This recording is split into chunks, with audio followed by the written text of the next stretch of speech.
Greetings and salutations, everyone. I hope everyone is doing well today. Today I have an interview with a very good friend of mine, a friend that you all know.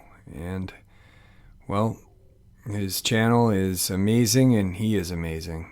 Before we get into this interview, a couple links.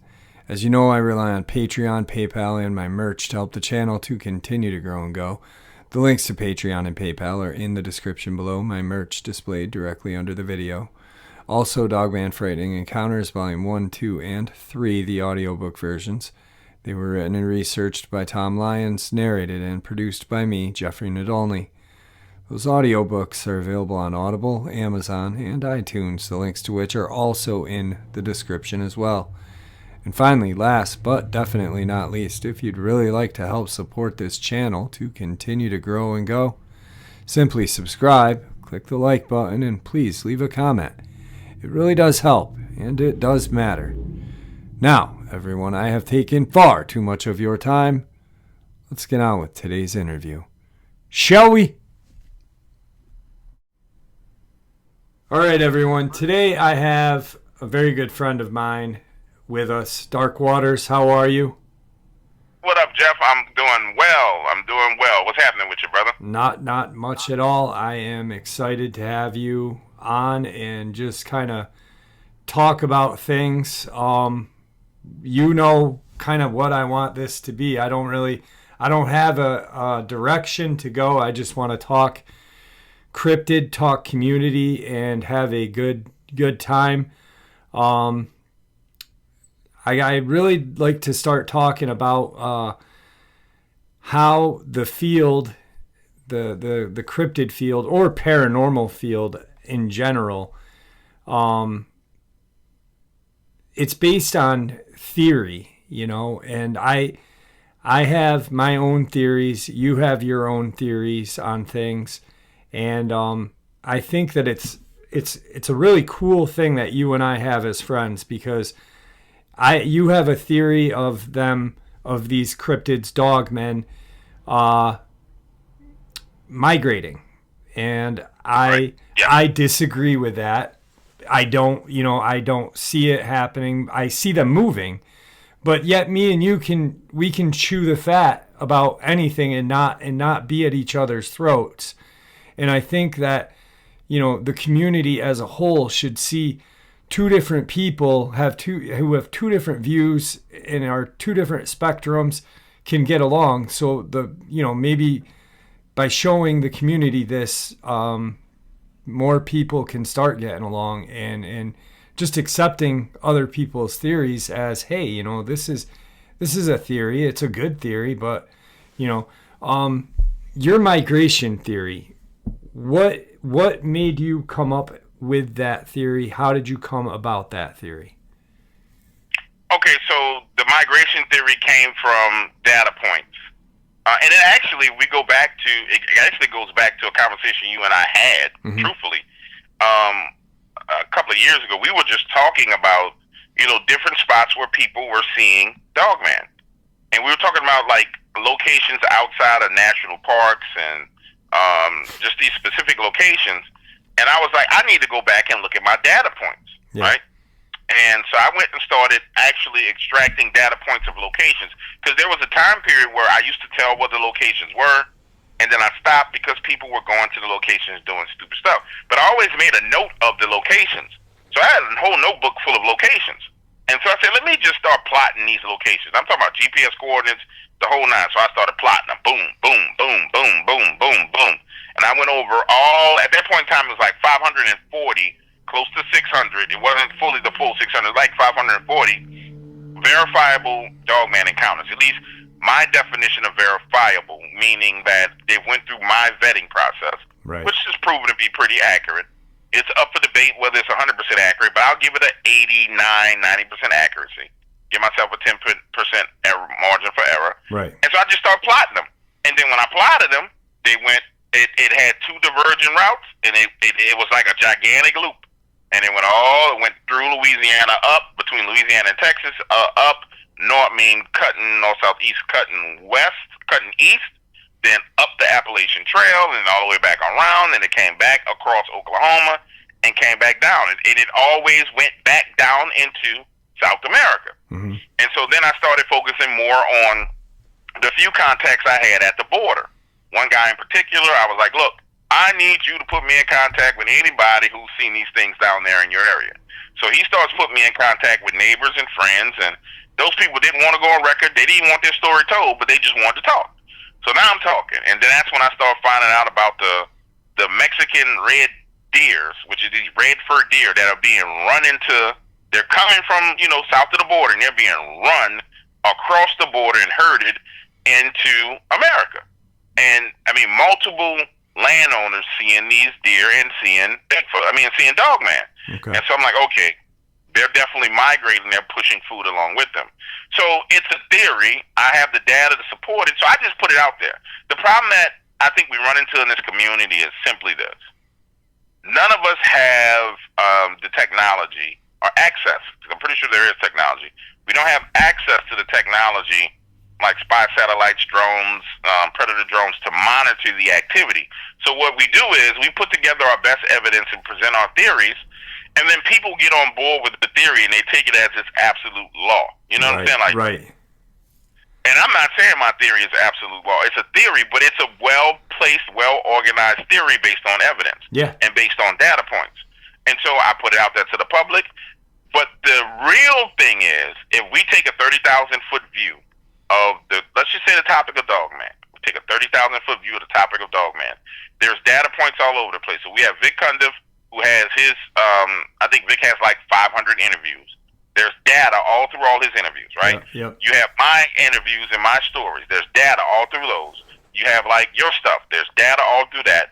There's Josh Turner, data all through that. And anybody else I'm forgetting, forgive me. I'm just naming big names that I can remember off the top of my head. I'm not trying to downgrade anybody, but everybody has data points. But if you're at a 100-foot view, you see the personalities, you see the conflicts, you see the drama.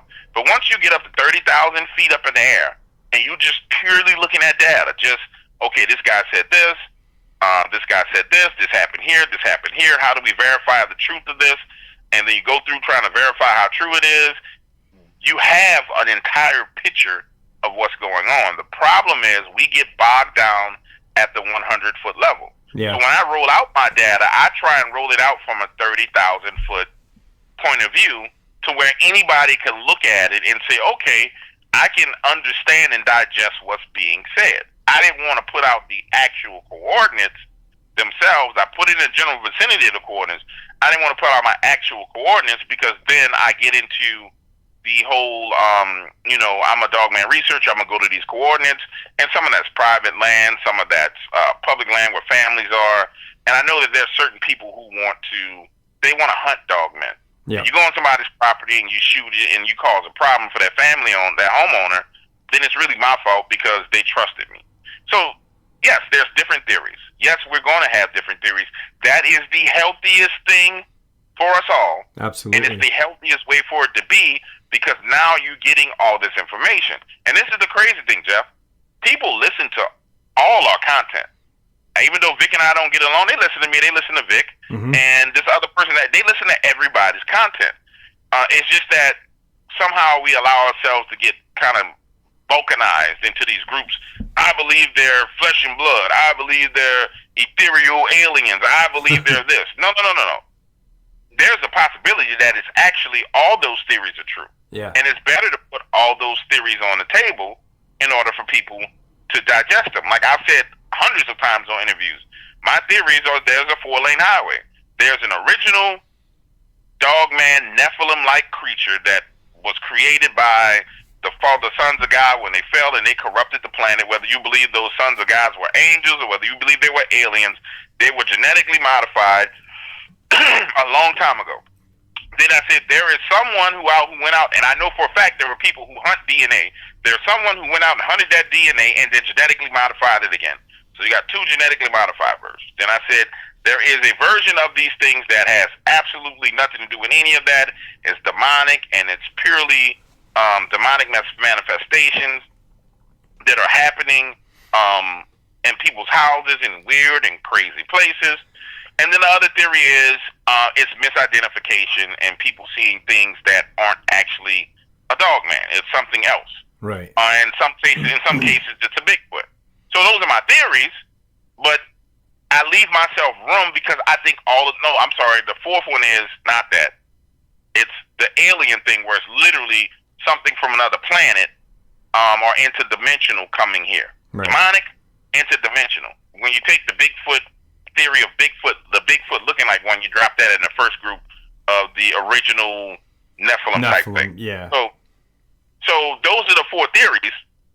And the four-lane highway that I tell people that they need to drive on when you're talking about Dogman. The reason why that's important is because it encompasses a lot of the possibilities.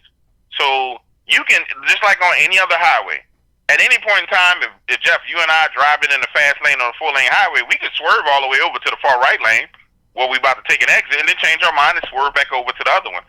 You have to have that mental flexibility in order to actually digest a topic like this. Yeah. Because if you're mentally static, saying, I know what it is, it's this. The chances, anytime you think you know for sure what something is, you might as well just say you're wrong because we don't know for sure. Yeah. And there's people that bring forth evidence. There's people, commentators. There's cryptozoologists. And to me, if the cryptozoologists and zoologists who are professionals who study this for a living, if they're not willing to take a hard stance, and behind the scenes when I talk to them, they're like, it could be this, James. It could be that. It could be this. And their theories are in line with the four-lane highway. They just won't publicly say it because they got to worry about the ridicule and research grants. Yeah. I know we're in the right ball. So that's kind of where I stand on it. And I think that's where we need to be. Could I be wrong about my theory of the four-lane highway? Absolutely. If somebody wants to add 2 more lanes and justify it, man, I'm more than happy to pick up those 2 lanes and ride on them with you. And that's how we have to behave when it comes to it. You know? Yeah, I agree because, you see those people that are like diehard that they are demonic and their ego then gets in the way and they don't want to accept another valid theory on these things. And all of your 4-lane highway, we've talked extensively. They're all valid. I mean, they all have backing behind them, and you really can't. I mean, you could, but you'd probably lose the debate on saying, well, all 4 are wrong. It's only this one, and because you said it, you have to leave yourself open to accept possibly a 5th one, possibly a 6th one, until we have 100% rock solid evidence. There is nothing but theory. There is no expert, I don't believe. I wish there was some sort of expert, but definitely not. I had heard when you shared the migration thing with me, and you had told me about them herding deer. That I was blown away by that. And I accepted it. I was like, that makes a lot of sense. But, and then I could kind of move off of that and then, say, well, maybe they're doing this or that. And that's what's amazing about this is that you can create, as long as there's valid points to it, your own view, as long as you're willing to accept other people's views. Now, this demonic thing, you and you've kind of introduced me to the Lord again. I last week bought a Bible after a conversation with you, and I remember hearing a theory on something this guy had told me. He said, Jeff, these things are Nephilim. They are, the children of the fallen angel. And they are possibly easy to be possessed. And his theory was, and I don't think we've ever talked about this, so I kind of want to shoot it out to you while we're on air. He said, okay, so you've got these Nephilim. these Bigfoot, these Dogman, who don't really have a they have a soul, but it's kind of empty. It's just there, you know. It's not like ours, like a human's. And he said, you know, they are more easy to be possessed.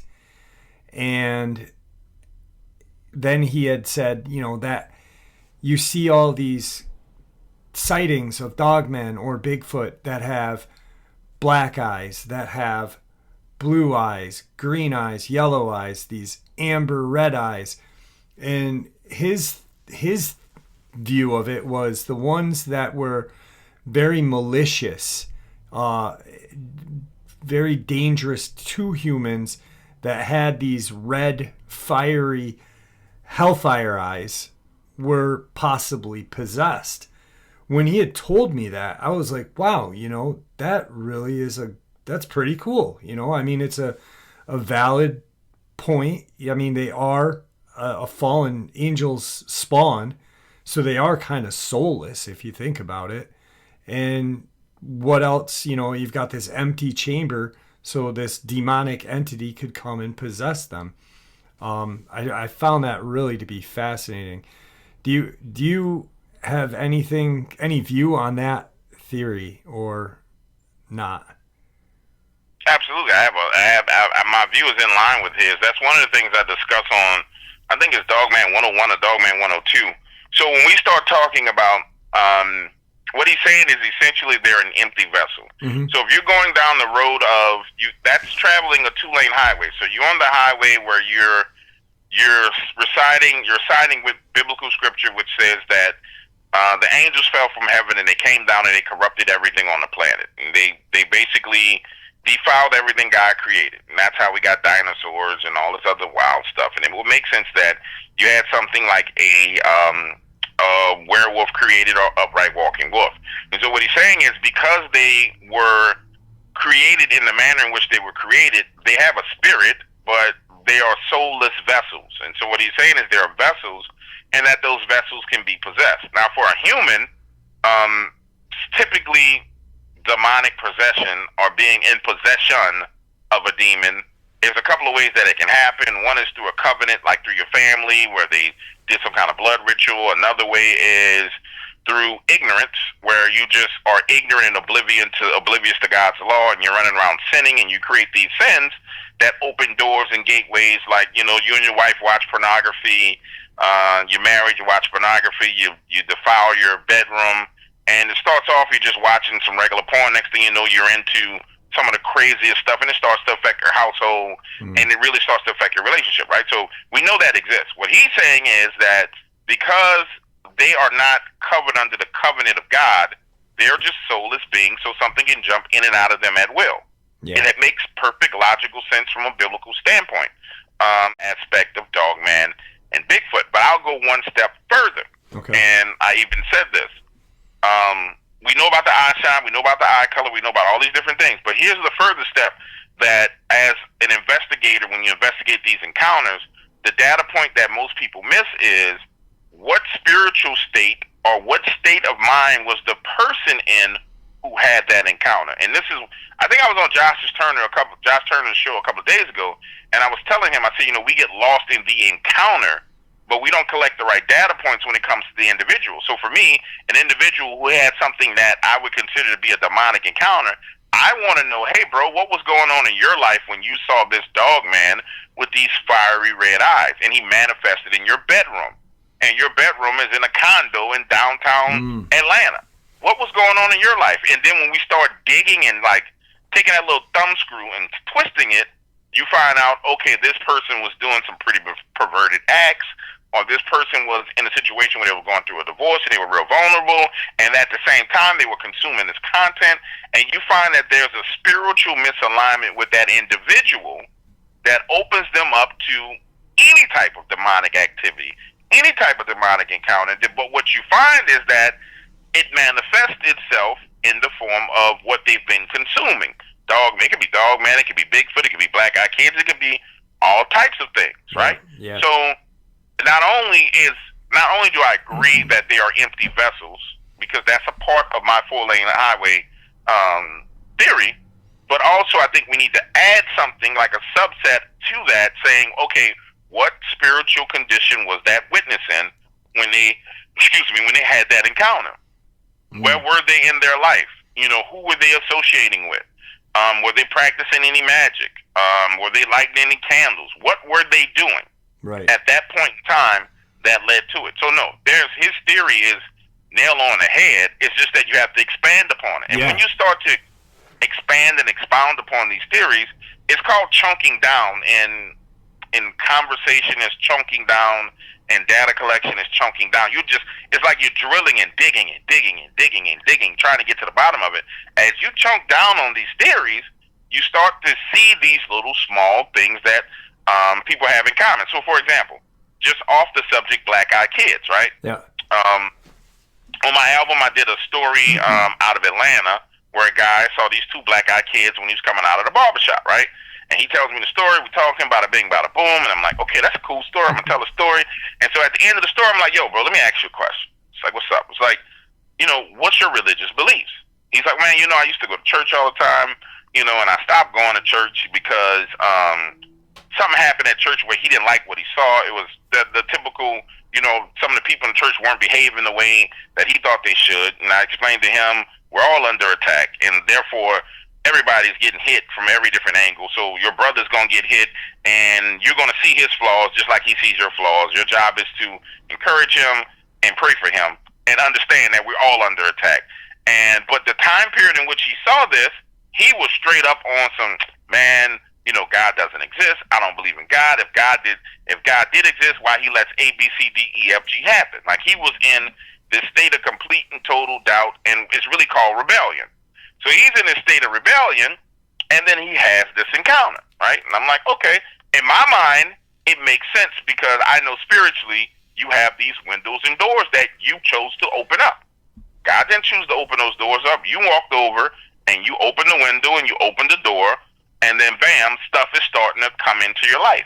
And then when he started talking about other things that was going on in his life, it was mighty peculiar that he was having these other issues. Right. Like, he was being plagued by these crazy urges that he was like, bro, I ain't even that type of dude, but I'm looking at certain aged children, not children, but I'm looking at teenage girls in a manner which I shouldn't. Like, dog, I'm 27 years old, but I'm looking at this teenage girl thinking she looks good, and that's just crazy. He's like, I'm catching myself saying, yo, that's perverted. Right. And the minute he started saying, yo, that's perverted, and I don't do that, he stopped feeling that way. So I go on and explain to him. I'm like, bro, you know, let me tell you, this is how this works. Bada bing, bada boom. You open yourself up to these things. You got to figure out where they start from and where they end up, and they keep on dragging you down deeper and deeper and deeper into deeper levels. And I was like, how do you think a person goes from being a normal politician to going to Epstein Island to going to doing crazy stuff? Right. I said, it's a pit that you just keep falling into. And he was like, bro, you know what? I never thought about it like that. Man, I'm glad you told me, blah, blah, blah, blah, blah. So there's a significant role that our spiritual state plays in the experience that we have. I'll give you a perfect example. When I was promoted Hellbent Holler, Jesse's a beautiful young lady. Her and Joe go out into the woods. They go looking for a Dogman and Bigfoot. Jesse will tell you that if Joe goes into the woods by himself, he doesn't encounter anything. When he goes with Jesse, it goes absolutely crazy. Jesse will also say that she's a ritual magic practitioner. No problem. That's what you do, bada bing, bada boom. But she'll say, hey, when I go with Joe, stuff goes crazy. And she's like, we're trying to figure out why. I'm like, oh, I already know why, but go ahead. You go through the process of figuring it out. So we have to take all those data points into account and then add those into the theories. My thing is this. If there could be a truce made, I don't know if it ever happened. I'm open to it. Me too. There could be a truce made where everybody came to the table and sat down and just shared the data points. You would find the truth about what Dogman is in minutes. Because we all are, we're fooled into believing that we're personalities because there's audiences that follow us. But what you really, really are is, at the end of the day, is you're doing nothing more than collecting data. Some people collect it through interviews, and they document it with the interview. Some people could, like me, they collected through stories and interviews, and they documented that way. And then other people collected by being field investigators. When you combine all of that information together, you have the truth. So we found the truth of what's going on with it. We just haven't put all the pieces to the puzzle together. And then there's nefarious forces that are in the community that don't want to see that happen for whatever own personal reasons, or some people just love to create strife. And I'm not talking about necessarily content creators.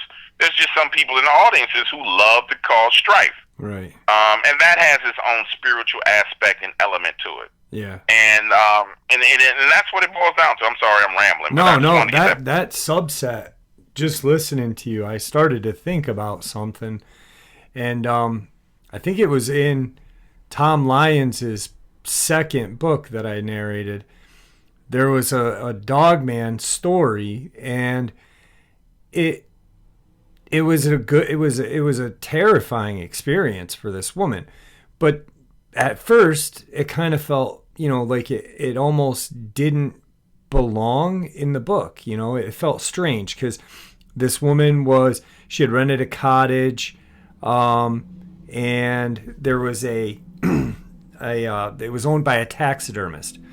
And in the basement, that was the guy's taxidermy area. It was like an Airbnb cottage. And then she kept seeing this Dogman outside of her home or outside of the cottage. She called the person who was in charge of the property. They came down. They didn't see the creature. The creature was outside the window. She goes to the other window to see the guy. She runs outside to, warn him, but nothing happens.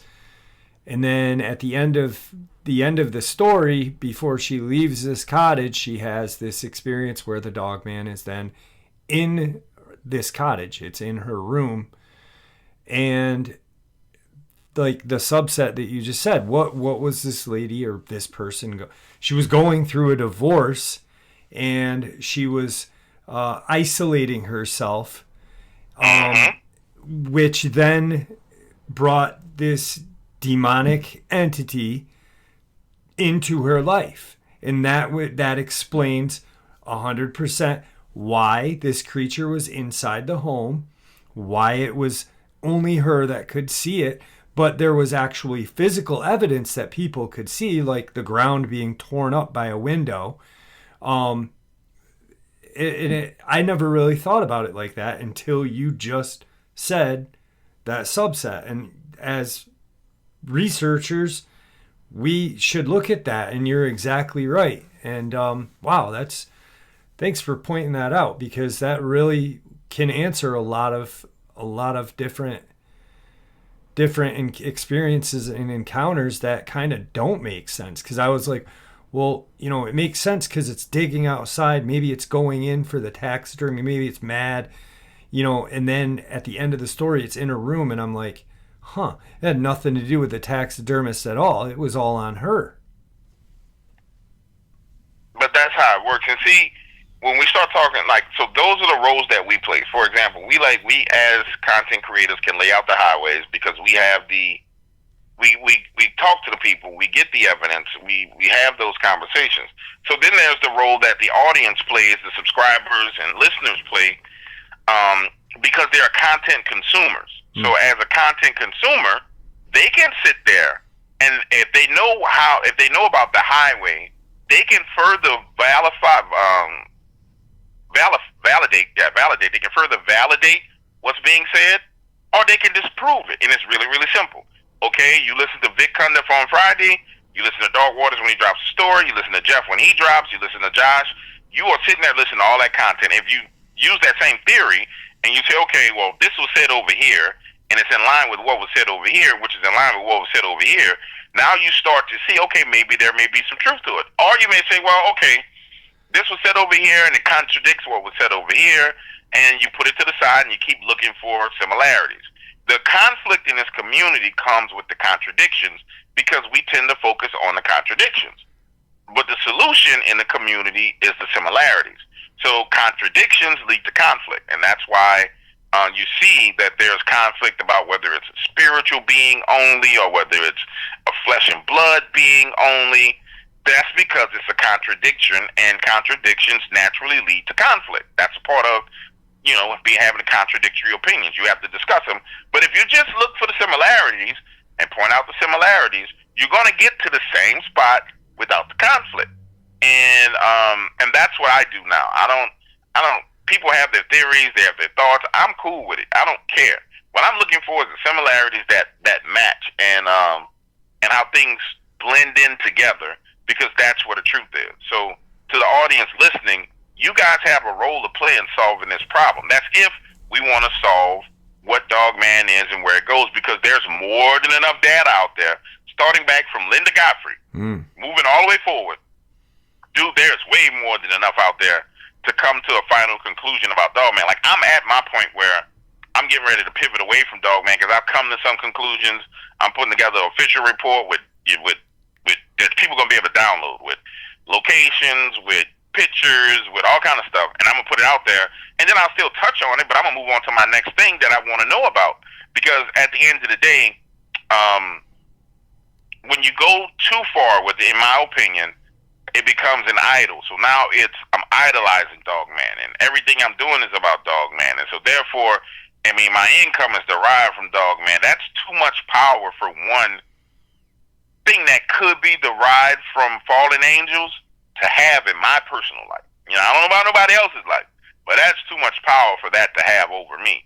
To where, and guys, anybody who's been listening to me, I was the first person to call it out. I was like, yo, there's something demonic about this, and that's this crazy way people are acting, and man, there's something wrong with this. Yeah. There's something spiritual to it. I was saying that 5 years ago, because I discovered it. Yeah. And it's not saying, and I'm not saying that anybody's wrong for researching or looking into it. All I'm saying is, get up to 30,000 feet up in the air and look at it. Look at it. If you're listening, if you're listening to what I'm saying, and you consume content, back out away from every personality. Just imagine yourself being 30,000 feet up in the air, and you're looking down on the globe of Dogman. And then look and see what's there. And you're going to discover some things that you're going to be like, holy crap, it all adds up. It all makes sense. The killings, the dead people, the people attacked by wild dogs that don't make no sense. Like, you will see where it all starts to create this picture. But you can't see that picture if you're close to it. You got to be way up there in the air, and then you come to some conclusions, and you can let it go. You know what I'm saying, to a certain extent, and then keep it moving. Right, yeah. Because then I agree. It does. It, like, I record. I'm in my studio all the time, and there's times that I'm just like, I am completely obsessed with Dogman. Completely obsessed with attacks, and it can be a false idol, because it's all you're thinking about. You're not thinking about anything other than that one, and you're leaving yourself vulnerable for an attack, a demonic attack, and I'm just learning this from you as of lately, with our little talks here and there about this, and I appreciate that a lot.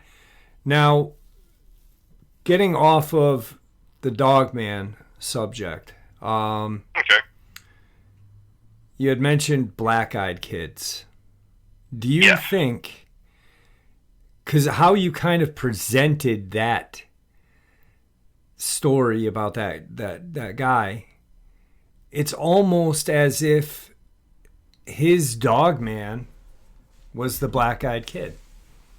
His demon, you know what I mean? Like, so that really is the demonic part of that. I'm kind of like, I'm at a loss of words, because it's really, it's kind of scary to think that, there's other entities out there that can take over our lives, I guess, and really consume and live and feed off of our fear, our everything, our happiness. No, I got you. Well, so in that was one scenario in one case. So I've talked to a lot of black-eyed kids witnesses. So And that was how it related to that Dogman encounter. So I can give you countless black eye kid encounter and black eye individual encounters, and some of them they're similar in ways, but they're contradictory in ways. So there's one last year out of New Orleans down here where a guy saw lights in the sky in New Orleans. He's actually right where I go fishing, where I've been recorded fishing. He saw lights in the sky. Late at night, he's out on the bridge. You see these lights in the sky. He heads back to his car, and there are two kids there with black eyes standing next to his car. But it seemed as if it was directly correlated to some type of UFO activity. But then you skip to other areas where people have had encounters where they've been dealing with individuals, and it was pure possession where someone was actually possessed, like hardcore, I got a demon in me, and their eyes turned black. And they're laughing, acting crazy, their eyes turn black, and everybody sees it, and then it goes away. So I'm not saying that it's purely demonic. What I'm saying is, again, in order for us to find the truth of these things, we need to document it for what it is and get the right data points. Clearly, there's something associated with UFOs or extraterrestrial activity that lends itself towards this black eye kid theory and phenomenon, and sometimes it's black eye adults. Then there's other things that are purely demonic activity, demonic infestations, and demonic possessions. And then there's things like what happened to the guy in Atlanta, where he's on his way home, misses the bus, and he finds himself like caught in this vortex where he can't, like, time is moving slow inside this vortex where he is. Like he entered into some other kind of parallel dimension. Time is moving slow in this vortex, and there's these three guys that walk up on him with black eyes, and they're talking crazy as hell to him. I mean, they're going off, talking crazy to him. But he's in this vortex, and he sees people coming out of the restaurant, walking at a rapid pace, cars moving at a rapid pace, everything going at a rapid pace around him, but his interaction with them is slowed down, and it's like he's being tortured. And then finally he says, you know what, I done had enough of this. Y'all do what y'all gonna do. I'm not scared of y'all. And then everything speeds back up and goes to normal, and they're not there anymore. I can't say that was demonic. I'm not sure what in the world that was. Honestly, I'm not. But it's a documented valid case of someone seeing black-eyed kids. And these guys were teenagers. They weren't adults, but they had black eyes. Right. And they were talking crazy. So I don't think it's one lane in the highway when we deal with that. I think it's multiple lanes, and I think we just need to document it in those multiple lanes of the highway. So we need to say, okay, one of them is clearly something demonic, one of them is clearly something extraterrestrial, and one of them is something I'm not sure, maybe it's interdimensional. Somebody may say interdimensional and extraterrestrial is the same thing. I'm using those words differently. Extraterrestrial being alien, interdimensional, I'm saying being something that came from some kind of portal. Right. Somebody may say, well, aliens come from a portal. I'm just saying, for my terminology and the lexicon I'm using, those are two different things, and those are the lanes in this highway that I've seen. Are there more? Probably so. Does somebody have more data points? They probably do. I haven't really dove into black-eyed kids like I should to get more data. So in the future, I will be. Same thing with Bigfoot, same thing with all these other topics. Once you have an approach to how you're going to view it and pull yourself out and do it objectively, now you can start getting to the bottom of things. And so that's where I'm at. I just want to look at it objectively. I'm open to somebody criticizing my beliefs, my views. You're wrong. All I ask is that people are respectable in their criticism. Right. And you can say, hey, man, you're wrong, but don't curse me out and say I'm a lying, blah, blah, blah, blah, blah. Hey, bro, I don't agree with you. Awesome. Why don't you agree with me? Because you might teach me something. And have a conversation. Have a conversation about it. Like, that's constructive at that point. Instead of tearing something down, there's something built at that point. That's all this field, this community really needs, is we need to build it back up. There really needs to be unity, not separation. And I think you and I, as friends, can maybe pull in other people and really get the unity going. And it would be great if we could really just have constructive conversations about these topics, like there's 8 different stories about the LBL, and everybody says, well, this one's wrong, this one's right, this one's, and we don't know. But if we take all 8 and we sit down and we talk about them and we take little things out, they might be the same story or you may find falsehood in one story. Because I think you had said something to me a while ago and it really stuck, and it, there are people out there, unfortunately, even though they are not gaining anything by sharing a story that's false, just do it to do it. And it's that really stinks for the community, because it confuses things and it takes away from a lot. It's like adding creepypasta to cryptozoology. It's something that doesn't work well, and you cannot get a good outcome by combining truth to falsehoods, and it stinks that happens. But there'll always be people like that, unfortunately. And let me say this, Jeff. Yes, that happens. So we're the frontline defense against that. And that's why I developed my theory and my system of vetting people. But there is even a place for that in this community. It's just that place, because that place hasn't been created and it hasn't been solidified and it hasn't been a location officially put for people that say, hey, I'm a Dogman fan and I like to tell Dogman fiction. I'm going to mix this encounter with this encounter and this encounter and this encounter, and it's going to be wildly entertaining. Because there's no avenue for those people to take that to, they try and pass it off as true. And so the solution to that problem is, hey, give them an avenue for them to do that and say, hey, bro, we're not going to judge you for that.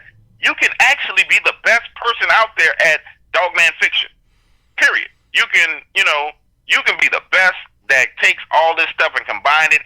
It's still going to be wildly entertaining, but because there's no avenue for them to do that, they do it in the wrong platform. So how do you solve that problem? Give them an avenue. Somebody needs to be there that says, hey, this is Dogman fiction, but I'm going to tell a story, and it's kind of like Jack Tales. I think it's what they call it, Jack Tales, where somebody just gets on there and they just make stuff up and they spitting it, and it's a Jack Tale. Somebody needs to start a channel where they have call-in Dogman Jack Tales. It'll be the biggest thing. It'll be a smash hit. Yeah. But it gives those people a place to go, and so therefore they're not ostracized in our community, because truthfully, a person that's doing that, I've dealt with people who've done that, right? Their mind is so amazing, and this is what people don't understand. This is why I don't disrespect them. If you're trying to fool me, I got to call you out. But I don't disrespect them, because their mind is so amazing. They have taken hundreds of stories and processed hundreds of data points, and then they came up with their own story. That same person, when I talk to them, I say, well, hey, have you ever heard an encounter where there was a Dogman with gray fur, black stripe down the middle, and I give them like intricate details, because I'm looking for an answer. They know it. They can say, oh, that was Dogman Encounters with Vic Cunliffe on episode 249. And I'm like, how in the hell do you know that? Yeah. That's how their mind works. So, again, this is where we go wrong. Every individual in this field has value. We just don't know how to leverage that value. So, therefore, because there's no place for them, because there's no outlet for them, they try and portray it as true. And if we just gave them an outlet, they would go there and they would do it, and it would be phenomenal. And everybody would respect it because it's in its proper place. Yep. And boom, we don't have a problem. So I think there's a solution to that. I think I can put a solution in place for that. The only thing I've run into is that there's a little group of people that want to destroy certain things. I kind of got an understanding of how to deal with them at this point in time. And as I roll out some new things to try and help the community, they're going to behave in the same way they behaved, and I'm going to handle it a lot differently moving forward, because now I understand where they are and I understand exactly what it is behind them that's doing it. Because there's this genre of cryptids there's something spiritually that loves conflict. It loves for people to fight.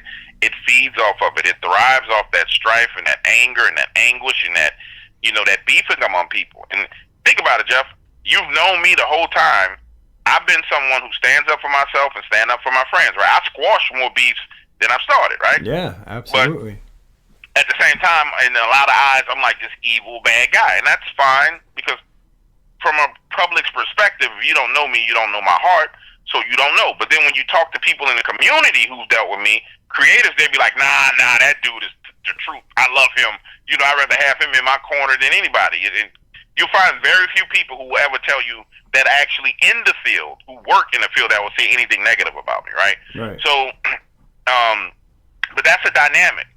And so there's a contradictory dynamic. There's another dynamic in the field and in this genre where there are people who want to analyze evidence, Dogman evidence. I'm talking about Bigfoot. They want to look at it. They want to give their opinions on it. They want to do this.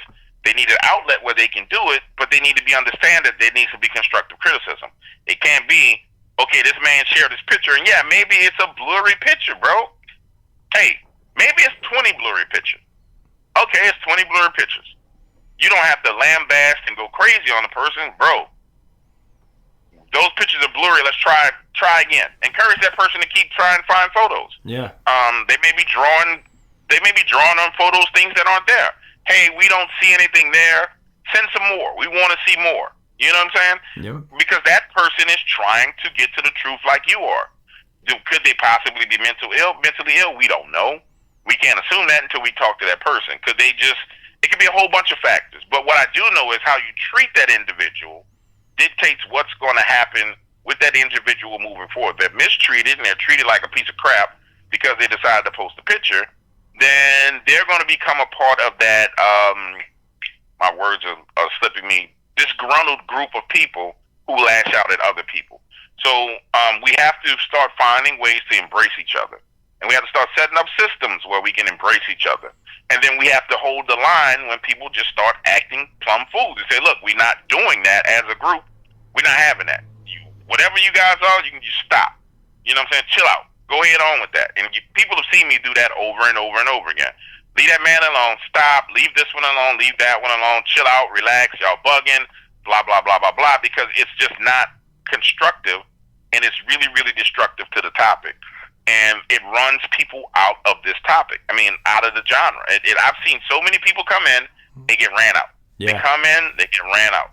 And people tried to do it to me. Except for they hit me, I backed off and said, whoa, okay, this is an organized attack. Let me go strengthen my defenses. Let me go strengthen my monetization, because people trying to take me off YouTube. Let me fall back, and then, boom, here I come again. And so now the attacks don't work the way they used to, because I backed off and solidified some things. And that's how you have to approach it. But in my opinion, there's a place for everyone.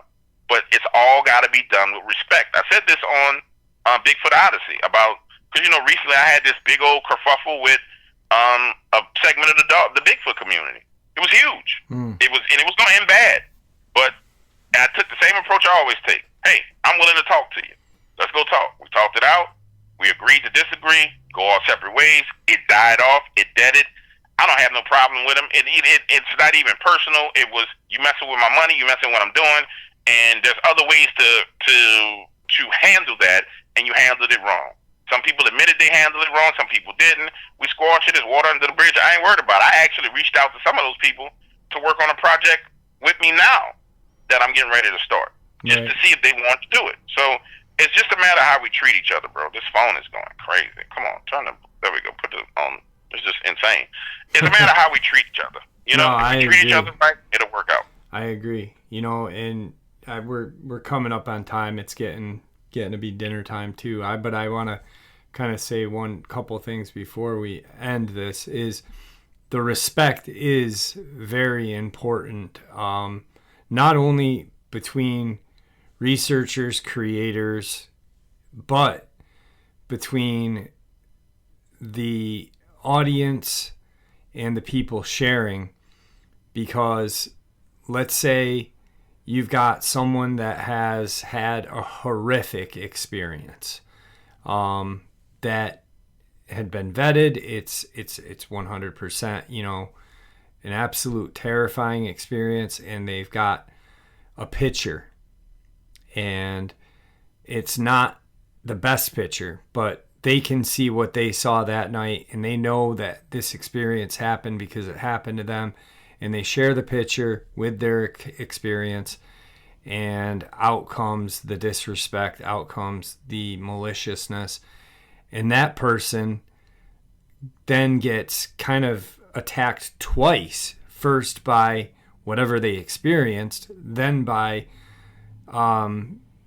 the audience or a select few of those audience, and it really kind of detours people from sharing experiences totally, because there's no respect at all.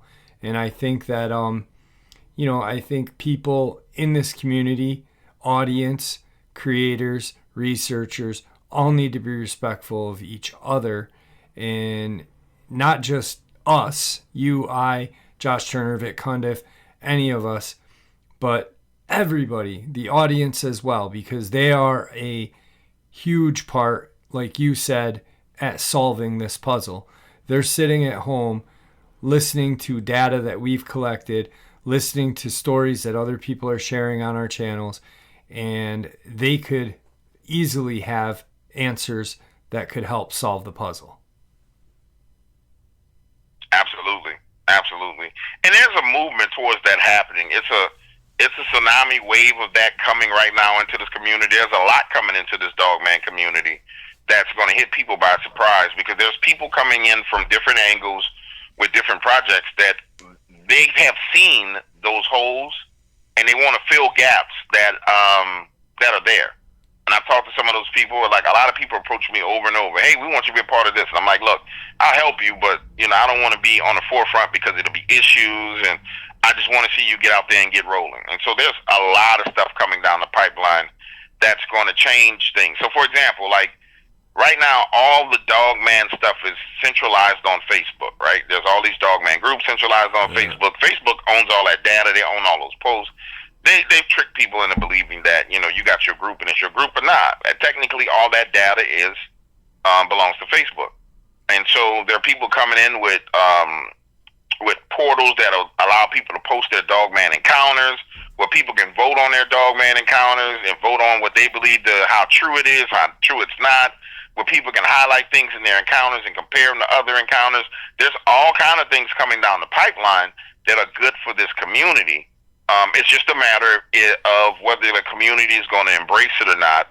And if they embrace it, it'll get better. If they don't, and the community remains tribal and full of conflict, then they're going to do what I told them they should have did in the first place, which is I said, man, I wouldn't put that kind of money into that, because there's going to be forces that want to tear it apart, and you got to be willing to withstand. Happened when, when Tony Merkel did his documentary. Mm-hmm. Tony Merkel's documentary showed the true interest in the topic of Dogman. It really showed it. Then one of the reasons why I promoted Hellbent Holler was because I said, let me just see how much more interest there is, like true interest, not so I promoted her. And you notice that video, she started off with like 9,000 views. That video went to 60,000 views. And it's because she got kicked into the algorithm. Sometimes you need to push into the algorithm. Once she got in the algorithm, it picked it up. People took notice of that. Like, they really took notice of it at places like Netflix and Amazon, and they're like, man, people are really interested in this topic. I had a couple of people reach out to me and say, hey, man, would you be interested in doing a documentary, blah, blah, blah. And I'm like, I don't know. I'll be interested in being on the back end and trying helping, but I don't know if I want to do my own thing like that. That's not the direction I'm going. I'm actually moving away from it. But I was like, I'll be more than happy to support you in any way. You need witnesses, you need this, you need that, blah, blah, blah, blah, blah. So there's a lot of interest in the topic that's going to get it exposure. The issue is we as a community have to support each other. Like I said, if Tony Merkel's documentary got 1 million views, everybody and their mama would be beating down his door to give him money to fund him to go find more about Dogman. Yeah. They would be funding him. He would be, because Tony is a handsome guy. He's funny. He's cool. Tony would be on television with a Dogman show right now. but we have to show that support to people who go about doing it, because he's got all the pieces to the puzzle. We as a community have to show him that support, and we can't be tribal when someone's out there trying to be successful. So once we fix that, the sky's the limit for the Dogman community. It really is. But we have to fix those little bitty small issues. And that may require some conversations between people who don't want to talk and people who don't get along. But in the long run, I'm telling you, it will bring more exposure to the subject, and you will get more truth out of it. A lot of people like to say, well, Dark Waters is all about money. Man, listen, money makes the world go around, but at the end of the day, if you're a person who likes content, you like really good content, one of the problems that we have in this community is there's nobody that can fund a Dogman, truly fund the Dogman expedition. No. For example, like a Tony, he went to LBL. A Tony going from LBL to going down to Florida, to going to Taylor, Mississippi, to going to Taylor, Texas. It takes funding. We got a couple of choices. We can act like we got some sense. We can get together and help fund somebody like that, or you can let corporate America come in, fund it, exploit it, and rape everybody and take and pay pennies on the dollar. That's our choice as a community, but it's the community's choice. And so we just have to make those decisions. You know what I'm saying? Yeah, I have to say this, and it's I had actually gotten in arguments with people, and I've said it to you when and it's over now, so I'm bringing it up.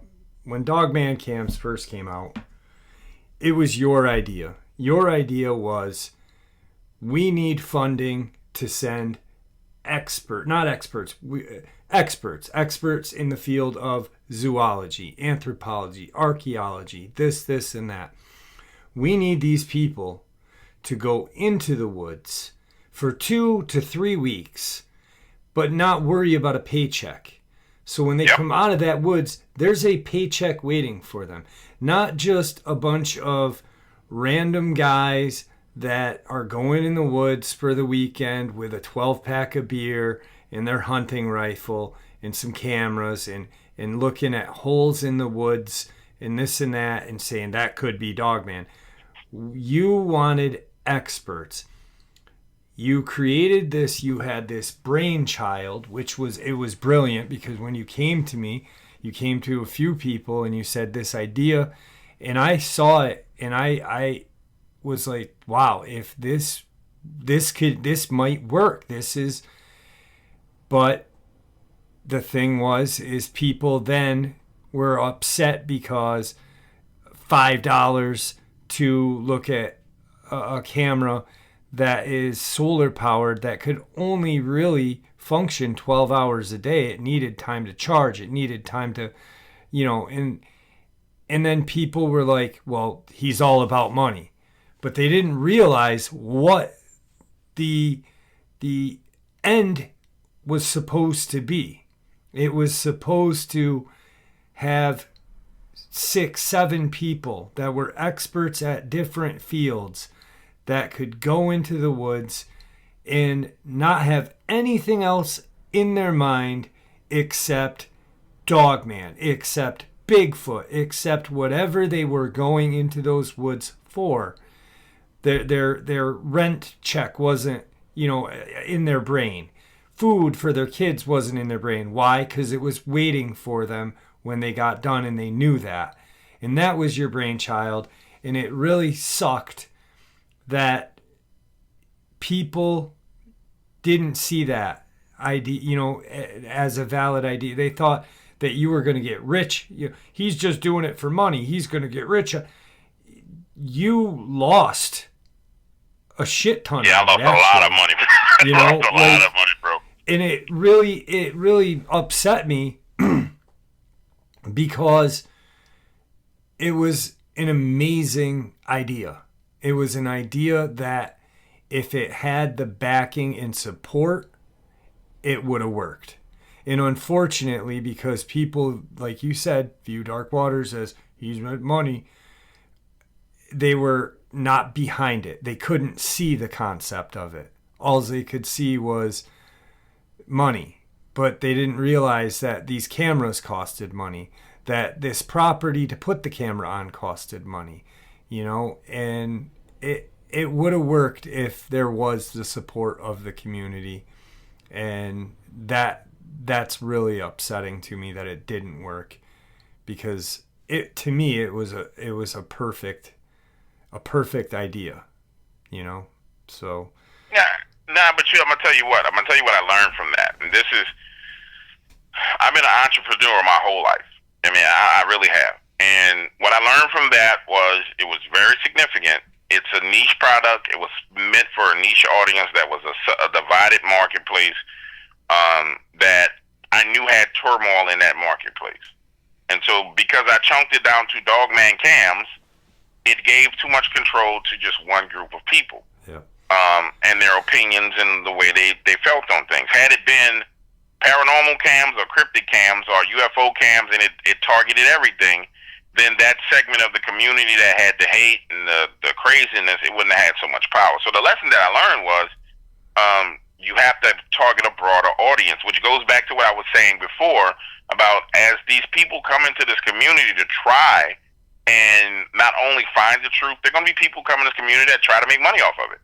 The issue is, and this is what I've advised all of them, I said, hey, if you're trying to make a project specific to Dogman, dude, you need to make it a broader project. I'm telling you now, make it a broader project. Make it UFOs, Bigfoots, Dogman, Chupacabras. Make it everything. Don't make it specific.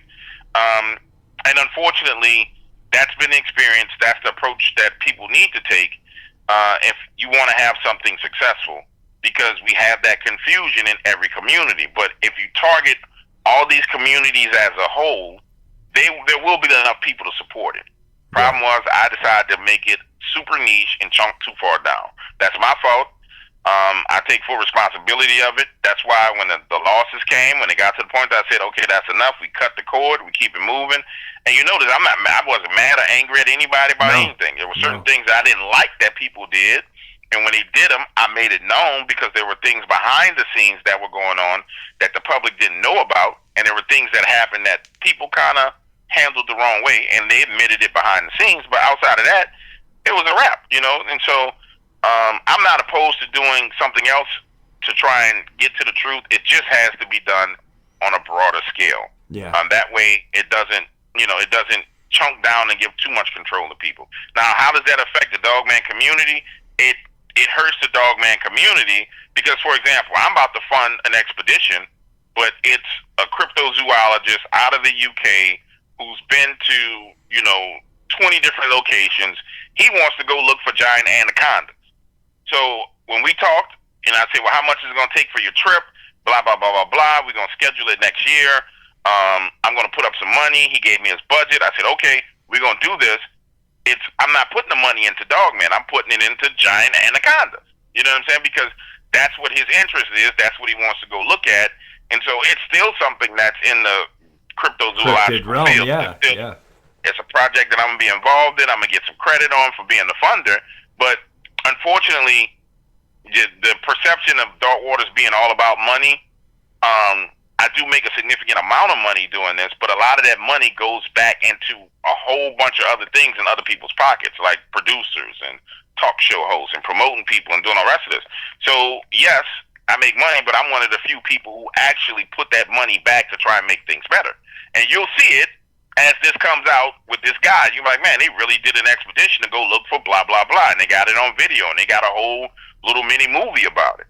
But it could have been an expedition for Dogman, but I'm not doing it. Like if Tony calls me and says, hey, I want an investor, Tony's my dude, I'm going to do it. But outside of that, bro, you have to be smart about who you align yourself with and how you align things.